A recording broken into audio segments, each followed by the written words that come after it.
makadi mhuri yeZimbabwe. Pakaipa mhuri yeZimbabwe. Muzora nezuro. Mnangagwa akazovhura hombe. Mnangagwa akanga ofumura Chiwenga pamwechete naGrace pahunhu hwavo, pakuba kwavo pakaipa mhuri yeZimbabwe. Saka kusangana kwatiri kuita zvekare pano paZim News Live YTS, pano patinokupa maupdates ezvose zviri kuitika munyika yedu, munyika yeZimbabwe. Saka kana iri first time yako kuona mavhidhiyo edu, ndokurudzira kuti wasubscribe pathis channel.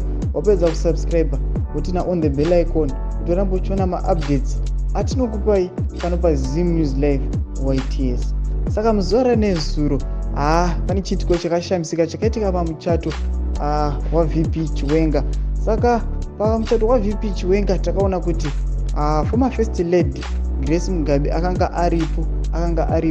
Saka pakuvapo kwake sezvamunongoziva patsika dzedu dzechishona kuti nyangwe munhu aripo kunyangwe asiri part of us, unoziva kuti munhu anongowelkamiwa. Nyangwe ukasangana nemunhu mukuru aka part of you, anowelkamiwa. Nyasi kumuudza kuti aiwa, feel free to be part of us, nokuti tiri vanhu vamwe chete, tiri chinhu chimwe chete. Saka Mnangagwa nezuro ava kuwelkama former first lady Grace Mugabe. Vakamuwelkama zvakanakisa kwazvo, asi sezvamunoziva kuti former first lady vanoyera soko pamwechete naChiwenga vanoyera soko. Saka pane audio yeevent yakaitika nezuro pamuchato wavo, apo Mnangagwa pakanga oda kufumura unhu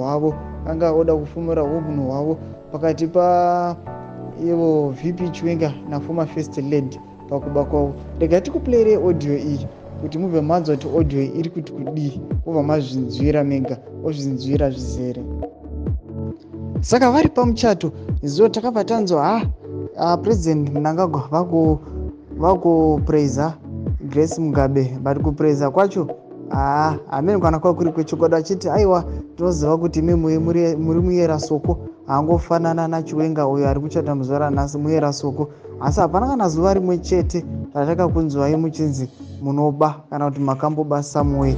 Saka mukutaura kudaro akabva abvunza Chiwenga nobva muti aiwa iwe Chiwenga unoba, asi uyu Grace asati ambonzwa kuti kune kwaakaba.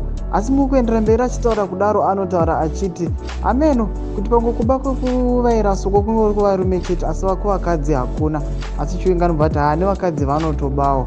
Saka iyi nyaya iyi pakaipa mhuri yeZimbabwe vanga varatidza kuti pane nyaya yanga yakukandirwana, varatidza kuti vanga vakuchifumurana manje kuti haiwa vanhu veZANU-PF vanongoba vanoluta.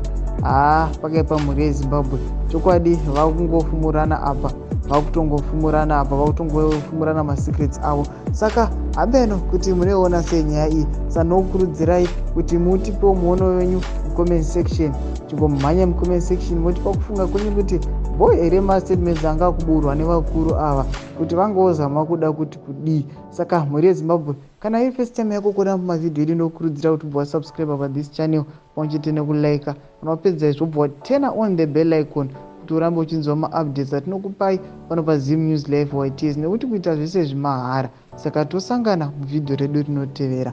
Muva nezuva rakanaka mhuri yeZimbabwe.